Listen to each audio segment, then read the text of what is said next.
Hello students, how are you? I hope you all are doing well. Okay student, now it's your SST class and today we will read class 6 political. Okay, class 6 political chapter number 1 understanding diversity. And student, it's a video 2 of this chapter. All right.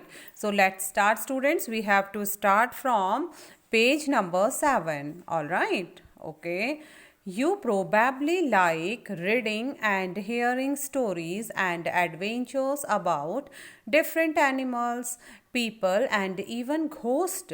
Perhaps you even enjoy making up stories yourself. Many young people feel happy when they read a good story because it gives them lot of ideas to make up more stories. People who write stories get their ideas from all sorts of different places, from books and real life and from their imagination.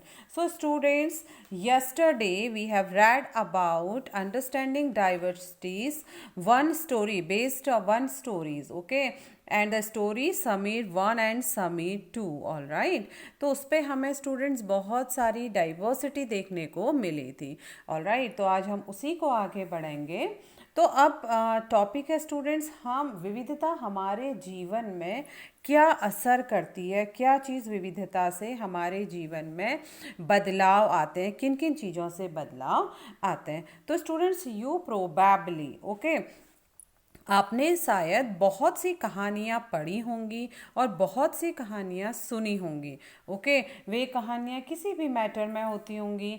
शायद उसमें साहसिक घटनाएं, राजा रानी की घटनाएं, जानवरों की घटनाओं को और भूतों की कहानियाँ, भूतों की घटनाओं के बारे में आपने कहानी पढ़ी होगी. सो स्टूडेंट्स, आपको शायद तरह तरह के जानवरों, रानियों, साहसिक घटनाओं या भूतों की कहानियाँ पसंद होंगी. Perhaps you even enjoy making up stories yourself. Okay. और संभव है कि आपको खुद कहानी बनाना भी पसंद होगा, आप खुद से कहानी भी बनाते होंगे. Many young people feel happy when they read a good story because it gives them lots of ideas to make up more stories. और स्टूडेंट्स, बहुत से लोग, ओके, बहुत से लोगों को अच्छी अच्छी कहानियाँ पढ़ना बहुत पसंद है क्योंकि इससे उनको खुशी मिलती है और इससे वे बहुत सारी चीज़ें, नई स्टोरी को बनाने के उनके पास आइडियाज़ आते हैं. ठीक है, मीन्स कि एक अच्छी कहानी पढ़ने से हमेशा खुशी मिलती है क्योंकि उसको पढ़कर और ज़्यादा कहानियाँ बनाने के लिए हमें नए नए विचार प्राप्त होते हैं, नए नए विचार हमें मिलते हैं. People who write stories get their ideas from all sorts of different places, from books and real life and from their imagination. Alright, people who write stories, वे लोग जो कहानियाँ लिखते हैं, उनके पास जो विचार आते हैं स्टूडेंट्स, वो all sorts of different places from books, वे विभिन्न स्रोतों जैसे किताबों से, वास्तविक जीवन से, real life, and from there imagination, और उनकी कल्पनाओं से उनके पास कहानी लिखने के विचार आते हैं. Okay, we can say that जो लोग कहानियाँ लिखते हैं वे विभिन्न स्रोतों, किताबों, वास्तविक जीवन और कल्पना से प्रेरणा लेते हैं. Okay, some may have lived in forest close to animal and chosen to write of their fights and friendships. Others read real accounts of kings and queens and wrote stories about love and honor. Some dipped into their own childhood memories of school and friends and wrote stories of adventure. Alright, so students, some may have lived in forest close to animals. कुछ लोग जो होते हैं वे जंगलों में रहते हैं और उस वजह से वे जानवरों के काफ़ी करीब होते हैं. And chosen to write of their fights and friendship, और वे हमेशा अगर स्टोरी जब लिखना चाहते हैं तो वे उनकी दोस्ती और उनकी जो बीच में लड़ाई होती है जानवरों के बीच में, जानवरों के साथ दोस्ती, तो इन चीज़ों को वो लिखना प्रेफर करते हैं. Okay, other read real accounts of kings and queens and road stories about love and honour, और कुछ लोग राजा रानियों की के बारे में लेख, ओके, वास्तविक उनकी जीवनी या उनके बारे में वास्तविक चीज़ें लिखना पसंद करते हैं और पढ़ना पसंद करते हैं, और वे कुछ ऐसी कहानियाँ लिखते हैं जो उनके प्रेम और उनके सम्मान को बताता है। ऑलराइट, तो स्टूडेंट्स, कुछ लोग जंगल में जानवरों के बहुत नज़दीक रहते हैं और उन्होंने जानवरों की दोस्ती व लड़ाइयों के बारे में कहानी लिखी, और कुछ अन्य लोगों ने राजा रानियों के लेख को पढ़कर या वृत्तांत को पढ़कर उनको प्यार और सम्मान के किस्से लिखे। Alright, some dipped into their own childhood memories of school and friends and wrote stories of adventure. Adventure means साहसिक, okay, dipped means डूब जाना। alright, और स्टूडेंट्स, कुछ लोगों ने तो अपने बचपन की यादों में डूबकर अपने बचपन की यादों, अपने स्कूल की यादें, अपने दोस्तों की यादों के बारे में कहानियाँ लिखी, and road stories of adventure, और कुछ साहस की कहानियाँ भी उन्होंने लिखी। ओके, हम कह सकते हैं कुछ ने अपने बचपन की यादों में गोते लगाए, अपने बचपन की यादों को याद किया, स्कूल और दोस्तों की अच्छी अच्छी यादों से को निकाल कर कुछ साहसी कहानियाँ भी उन्होंने लिखी। Alright, imagine if all the storytellers and writers that you have heard and read so far were forced to live in place where all people were the same two colors, red and white, ate the same food, maybe potatoes, took care of the same two animals, okay, and for example the deer and the cat, and to entertain themselves played snakes and ladders, what kind of stories do you think they would write? Okay, student, now you have to imagine if all the storytellers and writers that you have heard and read so far were forced to live in the place where all people were the same two colors, red and white. तो students, अब आपको imagine करना है, कल्पना करनी है। अब क्या कल्पना करना है कि जिनकी कहानियाँ, okay, if all the story tellers and writers, जिनकी कहानियाँ या स्टोरी टेलर्स, लेखकों की या जो कहानी सुनाते हैं, जिनकी कहानियाँ आपने सुनी है या पढ़ी हैं, उन सभी कहानीकारों, राइटर्स, उन सभी कहानीकारों को, और ठीक है, कहानी सुनाने वालों को और स्टोरी टेलर को कुछ ऐसी जगह पर रहना पड़े जहाँ केवल दो ही रंग के कपड़े पहनने वाले लोग रहते हों, ओके, और दो ही रंग के कपड़े पहनने वाले दो रंग क्या है, रेड एंड वाइट, लाल और सफ़ेद, और वो एट द सेम फूड में भी पोटैटोज, और वो सिर्फ आलू ही खाते हों, एक ही प्रकार का भोजन करते हों, took care of the same to animals, okay, और वे केवल दो ही जानवरों को की देखभाल करते हो, या दो ही जानवरों को वो, केवल दो ही पशु पक्षियों को वो पालते हो, उदाहरण के लिए हिरन और कौवा, और केवल सांप सीढ़ी ही खेलते हो, okay, to entertain themselves played snake and ladders, और वो केवल सांप और सीढ़ी खेलकर ही अपना एंटरटेनमेंट करते हो, अपना मनोरंजन करते हो। What kind of story do you think they would write? तो ऐसी जगह पर रह के आप क्या सोचते हो कि वो कैसी कहानी लिखेंगे? ऑलराइट, मीन्स स्टूडेंट्स, हम कह सकते हैं कि हमें कहानी लिखने के लिए बहुत सारे स्रोतों की आवश्यकता होती है। यदि हम स्टोरी टेलर और राइटर से कहें कि पहले वे ऐसे स्थान पर रहें जहाँ पर जो सभी लोग हैं वे केवल दो रंग के कपड़े पहनते हों, एक ही प्रकार का भोजन जैसे आलू वो खाते हों, और सिर्फ दो पशु पक्षियों को वो पालते हों, हिरन और the deer and the cat, हिरन और बिल्ली को वो पालते हों, and to entertain themselves played snake and ladders, okay, और वे केवल स्नेक एंड लैडर्स, अपने को एंटरटेन करने के लिए, मनोरंजन करने के लिए सांप और सीढ़ी का खेल खेलते हो। तो सोचिए कि वे किस प्रकार की स्टोरी वे लिखेंगे। Imagine that you are a writer, okay. अब आपको इमेजिन करना है स्टूडेंट्स, आप सोचिए कि आप एक क्या है, राइटर हैं, आप एक लेखक हैं, या आप एक कलाकार हैं, an artist, okay, who live in the place described above, either write a story or draw a picture of your life here, okay।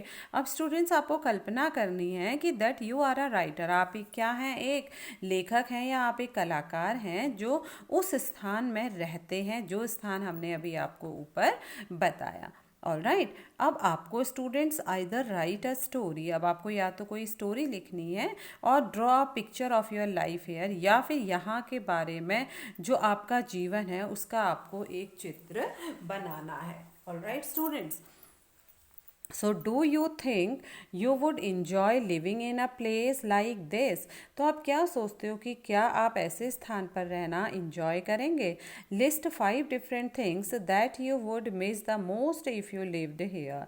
List 5 different things, ठीक है, आप 5 अलग अलग चीज़ों की सूची बनाइए जिसको आप वहाँ पर रहकर सबसे ज़्यादा याद करेंगे। ओके, मीन्स उन 5 चीज़ों की सूची बनाइए जिनकी कमी ऐसी जगह में आपको सबसे ज़्यादा महसूस होती है। All right, now next students, diversity in India. Okay, Bharat में विविधता, डाइवर्सिटी मीन्स विविधता। India is a country of many diversities, we speak different languages, we speak different languages, have various types of food, celebrate different festivals, practice different religions. Okay, but actually if you think about it, we do many things that are similar except that we do them in different ways. Okay, so diversity in India students, अब हम पढ़ेंगे कि भारत में विविधता क्या है। जैसा कि हम सभी जानते हैं भारत क्या है, विविधताओं का देश है। ओके, क्योंकि क्यों हम उसे भारत को विविधताओं का देश कहते हैं? क्योंकि यहाँ पर हम विभिन्न प्रकार के खाना खाते हैं, विभिन्न प्रकार के त्योहारों को मनाते हैं, विभिन्न विभिन्न धर्मों का पालन करते हैं, सर्वधर्म स्थल यहाँ पर है, सभी धर्मों को हम सम्मान करते हैं, सभी संस्कृति को हम मानते हैं और सभी संस्कृति में मनाए जाने वाले त्योहारों की हम रिस्पेक्ट करते हैं, सम्मान करते हैं। ठीक है, तो इसीलिए स्टूडेंट्स कहा जाता है कि भारत क्या है, विविधताओं का देश है। यहाँ पर सभी धर्मों को सम्मान दिया जाता है, सभी संस्कृति को मान सम्मान किया जाता है, सभी संस्कृति का, और सभी भाषाओं का, सभी पहनावे का हम स्वीकार करते हैं अपने देश में। ठीक है, उसके बाद भी वी ऑल आर इंडियन, इस हर चीज़ों में डिफरेंस होने के बाद भी हम सभी क्या हैं, एक हैं, हम सभी भारतीय हैं। ठीक है, तो इसीलिए भारत को क्या कहा जाता है, विविधताओं का देश कहा जाता है। So let's start students, India is a country of many diversities, Bharat विभिन्न विविधताओं का देश है। वी स्पीक डिफरेंट लैंग्वेजेस, हम विभिन्न प्रकार की भाषाएं बोलते हैं। Have various types of food, विभिन्न प्रकार का भोजन खाते हैं। सेलिब्रेट डिफरेंट फेस्टिवल्स, विभिन्न प्रकार के त्योहारों को सेलिब्रेट करते हैं, मनाते हैं। प्रैक्टिसाइज डिफरेंट रिलीजियंस, और विभिन्न धर्मों को मानते हैं।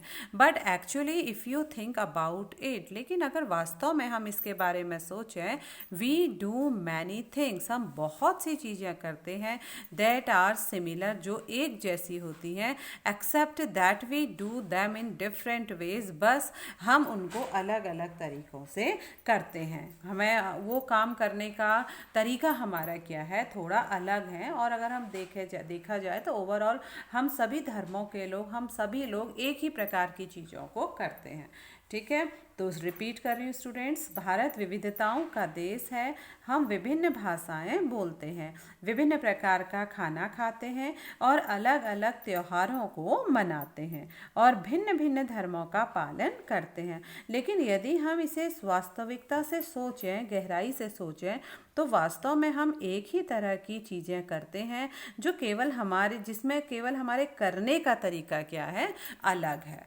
Okay, now next topic, how do we explain diversity. ठीक है, हम डाइवर्सिटी को कैसे समझेंगे, हम विविधताओं को कैसे समझें। Okay, a little more than 200 years ago, or long before the train, aeroplane, bus or car became a part of our lives, people traveled from one part of the world to another in ships or horses, on camels or on foot. Okay, so student, a little more than 200 years ago, 200 वर्षों से भी अधिक, okay करीब 200 सवा 200 वर्ष पहले, जब students long before the train, aeroplane, bus और car become a part of our life, ठीक है, जब हमारे बस कार हमारे जीवन का, बस कार रेल हवाई जहाज जब हमारे जीवन का हिस्सा नहीं थे, ठीक है, तब people travelled from one part of the world to another, तब लोग विश्व के, दुनिया के एक भाग से दूसरे भाग की यात्रा करते थे। तब भी वे लोग क्या करते थे, संसार के एक भाग से दूसरे भाग की यात्रा करते थे, जबकि उस समय स्टूडेंट्स कार, बस, एरोप्लेन, ट्रेन का इन्वेंशन नहीं हुआ था, लेकिन उसके बावजूद भी लोग क्या करते थे, ट्रैवल करते थे। In ships, people traveled from one part of the world to another in ships, on horses, on camels or on foot. लोग किस कैसे उस समय यात्रा किया करते थे, जहाज़ों में, पानी के जहाज में, ओके, घोड़ों में, ऊँटों में, और कभी कभी तो वे पैदल भी यात्रा करते थे। Alright, often Often they went in search of new lands or new places to settle in, or for people to trade with, and because it took so long to travel, once they got to a place, people stayed there often for a long time. Many others left their homes because there were famines and drought and they could not get enough to eat. Alright, some went in search of work while others left because there was a war. So students, often they went in search of new lands or new places to settle in, or for people to trade with. Okay, तो अक्सर लोग students क्या करते थे, अक्सर वे यात्राएं करते थे खेती की तलाश के लिए, खेती और बसने के लिए, नई ज़मीन की तलाश में करते थे, या फिर ट्रेड के लिए यानी व्यापार के लिए यात्रा की जाती थी। लोग अक्सर क्या करते थे, ज़मीन की तलाश करते थे, फर्टाइल लैंड्स को सर्च करते थे, कहाँ पर उपजाऊ ज़मीन है, ओके, और कहाँ पर एग्रीकल्चर लैंड है, कहाँ पर सेटल लैंड है, कहाँ पर बसा जाएगा, पानी के निकट की जगह जहाँ पे वे रह भी सकें, उनको पानी प्रॉपर मिलता रहे, तो वे अक्सर यात्राएं करते थे खेती और बसने के लिए, नई ज़मीन की तलाश में, या फिर स्टूडेंट्स वे व्यापार के लिए यात्रा करते थे। Okay, and because it took so long to travel, once they got to a place, people stayed there often for a long time. तो स्टूडेंट्स क्या होता था, चूँकि यात्रा में बहुत समय लगता था, बहुत लंबी यात्रा होती थी, इसलिए लोग नई जगह पर अक्सर काफ़ी लंबे समय तक ठहर जाते थे, क्योंकि वे बार बार अप एंड डाउन नहीं करते थे। तो उनका जब तक व्यापार नहीं होता था, उनकी जब तक खेती वहाँ पर ठीक से नहीं होती थी, जब तक वे वहाँ पर अपने लिए घर नहीं बना लेते, तो बहुत लंबे समय तक वे वहाँ पर रुकते थे, वहीं पर ठहर जाते थे।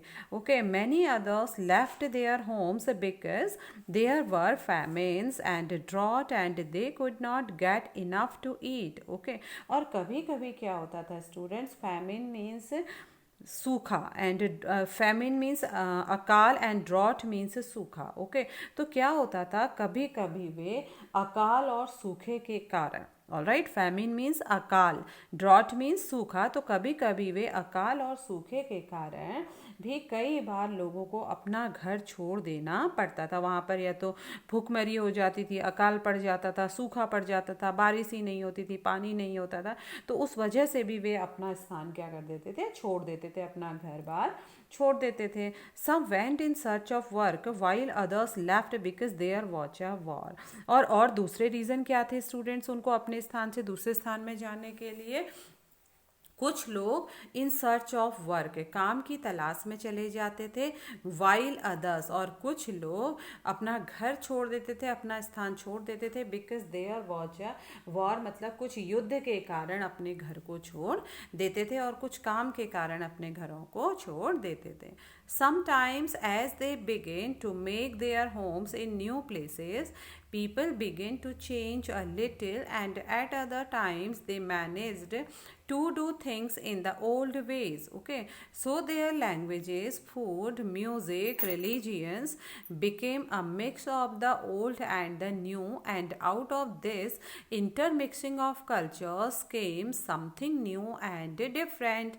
Okay, so students, sometimes as they begin to make their homes in new places, people begin to change a little, or at other times they manage to do things in the old ways. Okay, तो students, जब कभी वे लोग अपने घरों को छोड़कर नई जगह पर बसना शुरू करते थे, तो उनके रहन सहन में, ओके, उनके रहन सहन में, उनके खान पान में थोड़ा बदलाव आ जाता था. ओके, कुछ चीज़ें तो वे नई जगह की अपना लेते थे और कुछ चीज़ों को वो पुराने पर ही चलते थे. मीन्स कुछ पुरानी चीज़ों के साथ वे एडजस्ट करते थे और कुछ नई चीज़ों को वो अपना लेते थे. So their language is food, तो इसलिए उनकी लैंग्वेज मीन्स भाषा, फूड मीन्स भोजन, म्यूजिक मीन्स संगीत, रिलीजियन मीन्स धर्म, became a mix of the old and the new. तो इस कारण उनकी भाषा, भोजन, संगीत और उनका जो धर्म था वे नए और पुराने के साथ मिक्स हो गया. ओके, नए स्थान का और पुराने स्थान का क्या हो गया, ये मिक्सचर बन गया.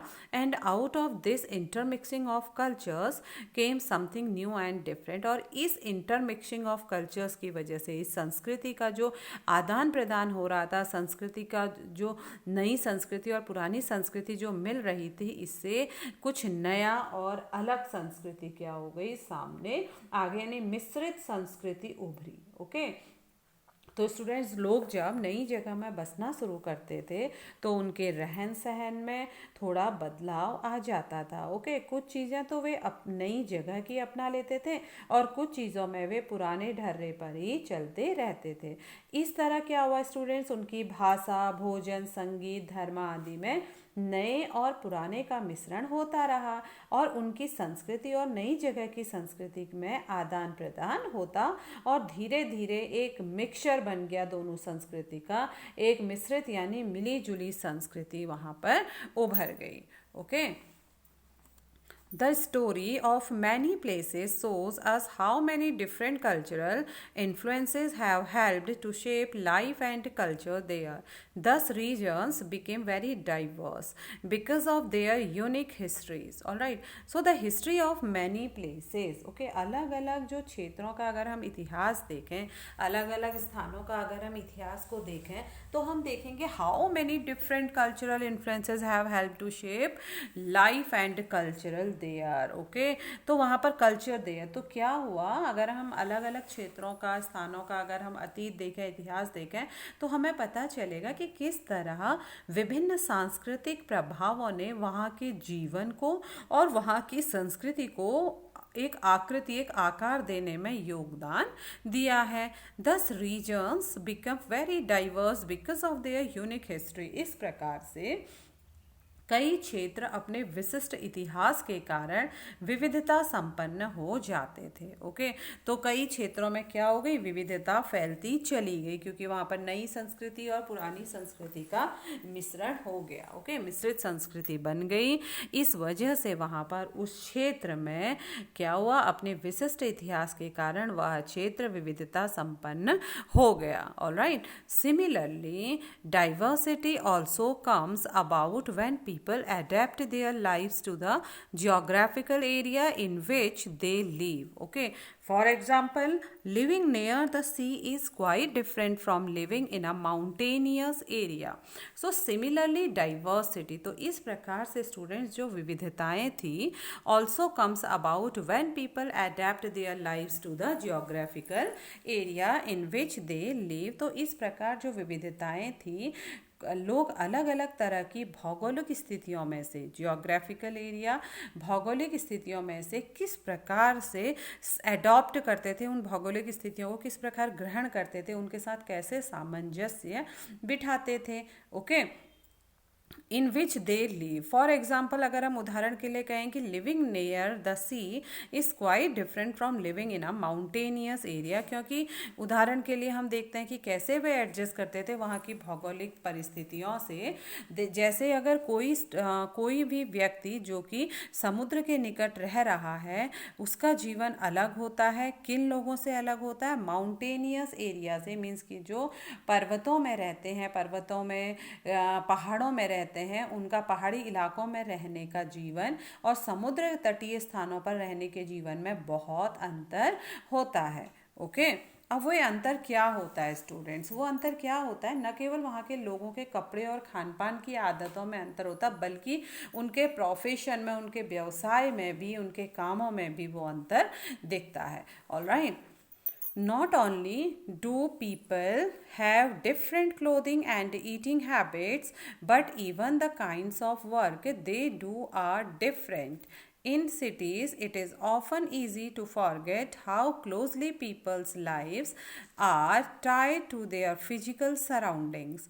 This is because in the city, people seldom grow their own vegetables and grain.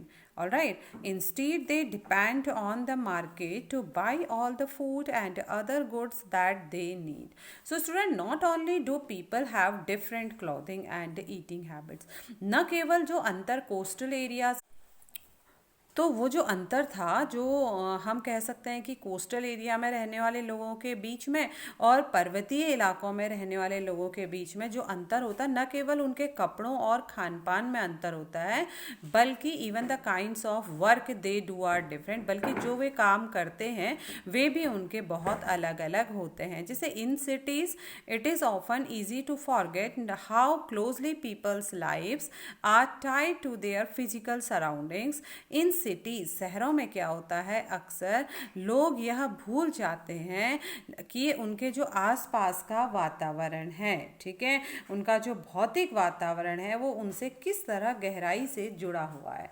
Means कि शहरों में अक्सर लोग यह भूल जाते हैं कि उनका जीवन उनके भौतिक वातावरण से किस तरह की गहराई से जुड़ा हुआ है, इसको वो भूल जाते हैं। अब वे क्यों भूलते हैं? This is because in the city people seldom grow their own vegetables and grains.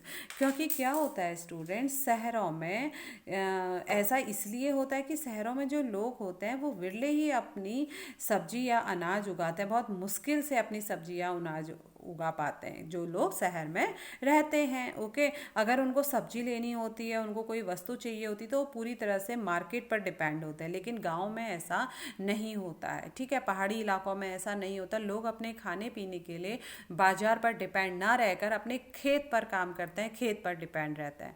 Alright, तो स्टूडेंट्स ऐसा इसलिए होता है कि शहरों में लोग मुश्किल से ही सब्जी और अनाज उगाते हैं and instead they depend on, इसके बदले वे डिपेंड रहते हैं, निर्भर रहते हैं ऑन द मार्केट पर to buy all the food and other goods that they need. वे भोजन के लिए और सामान के लिए जो जिसकी उन्हें आवश्यकता होती है उसके लिए वे पूरी तरह से मार्केट पर डिपेंड होते हैं। Alright, let us try to understand what we mean when we say that historical and geographical factors influence the diversity of a region. We can do this by reading about life in two different parts of the country, Kerala and Ladakh.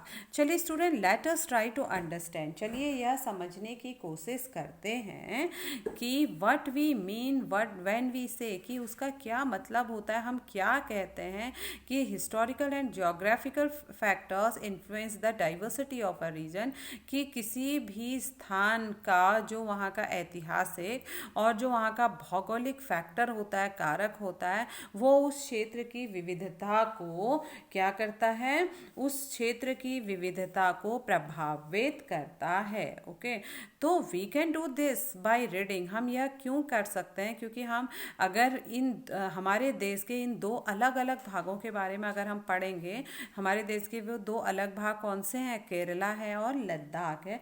तो अगर हम इसको पढ़ेंगे, इसके उदाहरण से हम यह समझने की कोशिश करेंगे कि किसी क्षेत्र की जो डाइवर्सिटी होती है, किसी क्षेत्र की जो विविधता होती है, उस पर वहाँ के ऐतिहासिक और भौगोलिक कारकों का क्या असर पड़ता है। तो आइए हम लद्दाख और केरला के बारे में पढ़कर यह समझते हैं। Okay, look at the map of India in an atlas and locate Kerala and Ladakh। अब स्टूडेंट्स आपको एटलस क्या होती है, बुक ऑफ मैप, ठीक है, मानचित्र की पुस्तक को एटलस कहा जाता है। ओके, तो हम एटलस में, हमारे पास अगर एटलस है या फिर अगर हमारे पास इंडिया का मैप है, तो हम उस मानचित्र में केरल और लद्दाख को देखते हैं। कहाँ पर केरल और लद्दाख स्थित है। कैन यू लिस्ट 3 वेज, क्या आप 3 ढंग से which the different geographical location of these 2 regions would influence the following. Okay, तो अब आपको क्या करना है, एटलस में भारत का नक्शा देखना है और उसमें यह पता लगाना है, यह ढूंढना है कि ये दोनों क्षेत्र कौन से, केरला और लद्दाख, लद्दाख और केरल कहाँ पर हैं। ओके, और इन दोनों क्षेत्रों की जो भौगोलिक स्थितियां हैं, जियोग्राफिकल जो कंडीशंस हैं, वहाँ के भोजन और कपड़े, ठीक है, वहाँ का क्या भोजन है, क्या कपड़े हैं, वो कौन से क्लोथ्स पहनते हैं, and the work they do, और कौन सा वे काम करते हैं, तो वहाँ की भौगोलिक स्थितियाँ इनको कैसे प्रभावित करती है। ऑलराइट स्टूडेंट, तो हमें क्या करना है, केरला और लद्दाख के क्षेत्रों की भौगोलिक स्थितियाँ वहाँ के लोगों को कैसे प्रभावित करती हैं, किन चीज़ों में। 3 लिस्ट यहाँ पर दी गई है। द फूड पीपल ईट, क्या भोजन वे खाते हैं, द क्लोथ्स दे वेयर, कौन से कपड़े वे पहनते हैं, द वर्क दे डू, वहाँ के भोजन, कपड़े और व्यवसाय पेशे को वहाँ की भौगोलिक स्थिति कैसे प्रभावित करती है, उसकी सूची आपको बनानी है। तो ये सूची आप कब बनाएंगे स्टूडेंट, जब आप इसको मैप को देखेंगे और लद्दाख और केरला के बारे में थोड़ा पढ़ेंगे, तो आपको समझ आएगा कि वहाँ की भौगोलिक स्थिति के अनुसार उनके भोजन में, उनके कपड़ों में और उनके काम में कैसे विविधता आती है। All right, so students, let's read about Ladakh. All right, so Ladakh is a desert in the mountains in the western part of Jammu and Kashmir. Okay, तो स्टूडेंट्स अब हम यहाँ लद्दाख के बारे में पढ़ेंगे। लद्दाख कहाँ पर है, तो स्टूडेंट लद्दाख जो है वो जम्मू कश्मीर के पूर्वी हिस्से में पहाड़ियों में बसा एक रेगिस्तानी इलाका है। Okay, Ladakh is a desert, Ladakh एक मरुस्थल है, एक रेगिस्तान है जो कि इन द माउंटेन्स, जो कि पर्वतों में है, in the eastern part of Jammu and Kashmir, Jammu और कश्मीर के पूर्वी भाग में। Very little agriculture is possible here since this region does not receive any rain and is covered in snow for a large part of the year. तो students यहाँ पर क्या है, वेरी लिटिल एग्रीकल्चर, यहाँ पर खेती बहुत ही कम संभव है, क्योंकि इस क्षेत्र में क्या होता है स्टूडेंट्स, बारिश नहीं होती। This region doesn't receive any rain, ठीक है, इस क्षेत्र में बारिश बिल्कुल नहीं होती। और जो यह इलाका है, इस इलाके में हर वर्ष काफ़ी लंबे समय तक वहाँ का जो क्षेत्र है वो बर्फ से ढका रहता है। There are very few trees that can grow in the region, ठीक है, और इस क्षेत्र में स्टूडेंट्स बहुत ही कम पेड़ उगते हैं। जैसे for drinking water people depend on the melting snow during the summer months, पीने के पानी के लिए लोग गर्मी के महीनों में पिघलने वाली बर्फ़ पर ही निर्भर रहते हैं, कि गर्मी के दिनों में जब वहाँ पर पड़ी बर्फ़ पिघलती है तो उसी पानी से वे लोग क्या करते हैं, अपने पीने का और अन्य कार्यों को करते हैं। People here keep sheep and goats. Okay, the goats in the region are special because they produce pashmina wool. This wool is priced and pashmina shawls cost a lot of money. Alright, the people in the Ladakh carefully collect the wool of the goats and sell this to traders from Kashmir. Pashmina shawls are chiefly woven in the Kashmir. Okay, तो students जो यहाँ के लोग होते हैं, people here keep sheep and goats, जो यहाँ के लोग होते हैं वो भेड़ और बकरियों को पालते हैं। The goats in this region, यहाँ इस इलाके में जो बकरियाँ होती हैं वे बहुत ख़ास होती हैं, आर स्पेशल। क्यों ख़ास होती हैं? बिकॉज दे प्रोड्यूस पश्मीना वुल, क्योंकि वे क्या होती हैं, उनसे पश्मीना ऊन मिलता है। Alright, this wool is prized, prized means कीमती। यह जो ऊन होता है, जो पश्मीना ऊन होता है, यह बहुत कीमती होता है। And pashmina souls cost a lot of money, और इसलिए क्योंकि पश्मीना ऊन कीमती होता है इसलिए पश्मीना सॉल जो है वह बहुत महंगी होती है। Okay, the people in Ladakh carefully collect the wool of the goats and sell this to traders from Kashmir. Okay, the people in the Ladakh, अब जो लद्दाख में लोग हैं वे बहुत ही केयरफुली, बहुत ही सावधानी पूर्वक collect the wool of the goats, बकरी का या ऊन क्या करते हैं, निकालते हैं, जमा करते हैं। And sell this to traders from Kashmir, ठीक है, और कश्मीर के व्यापारियों को इसे क्या करते हैं, बेच देते हैं। Pashmina shawls are chiefly woven in Kashmir, और जो पश्मीना सॉल है वो मुख्यतः कश्मीर में ही बुना जाता है। वोवन मीन्स बुनना, व मुख्यतया चीफली मीन्स मुख्य रूप से कश्मीर में ही पश्मीना सॉल को बुना जाता है। लेकिन जो पश्मीना ऊन है वो कहाँ से लाया जाता है, लद्दाख से लाया जाता है। The people eat meat and milk, okay, जो वहाँ के लोग होते हैं वो दूध और मीट खाते हैं, और मिल्क प्रोडक्ट्स जैसे चीज़ और बटर, ठीक है, चीज़ और बटर भी वे खाते हैं। Each family own some goats, cows and dzos या काव, ओके, और वहाँ के प्रत्येक परिवार में कुछ बकरियाँ, गाय या फिर याक होता है। Being a desert did not mean that Ladakh did not attract its share of trade, okay, तो हम ऐसा कह सकते हैं कि स्टूडेंट्स रेगिस्तान होने का यह मतलब नहीं, जैसे हम कह रहे हैं कि लद्दाख इज़ अ डेजर्ट, ठीक है, in the mountains in the eastern part of Jammu and Kashmir, so it didn't mean, इसका यह मतलब नहीं है कि लद्दाख जो है रेगिस्तान होने का यह मतलब नहीं कि व्यापारी यहाँ आने के लिए अट्रैक्ट नहीं हुए। ओके, लद्दाख तो व्यापार के लिए बहुत ही अच्छा रास्ता माना गया है। The Ladakh did not attract it's shares of traders. It was considered a good trade route as it had many passes through which caravans traveled to what is today called Tibet. Okay, these caravans carry textile and spices, raw silk and carpets. All right.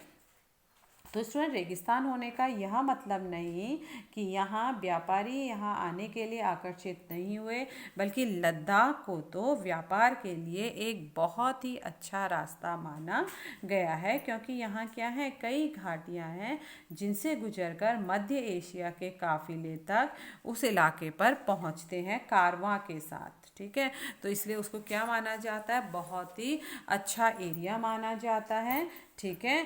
और यहाँ पर क्या है, कई दर्रे हैं, कई घाटियाँ हैं जिनसे गुजरकर काफिले से होकर उस इलाके में पहुँचते हैं, जिसे आज क्या कहा जाता है, तिब्बत कहा जाता है। और ये जो काफिले हैं ये अपने साथ क्या लाते हैं, टेक्सटाइल, ठीक है, टेक्सटाइल मीन्स रेशम, कपड़े आदि, कपड़े, स्पाइसेस, मसाले, रॉ सिल्क, कच्चा रेशम, एंड कारपेट्स और दरियाँ, ठीक है। तो जो व्यापारी होते हैं वे इस इलाके में अपने काफिले के साथ पहुंचते हैं, जिसे आज तिब्बत कहते हैं, और ये काफिले अपने साथ मसाले, कच्चा रेशम, दरिया आदि लेकर चलते हैं। Okay students, now today class is over, tomorrow I will be back.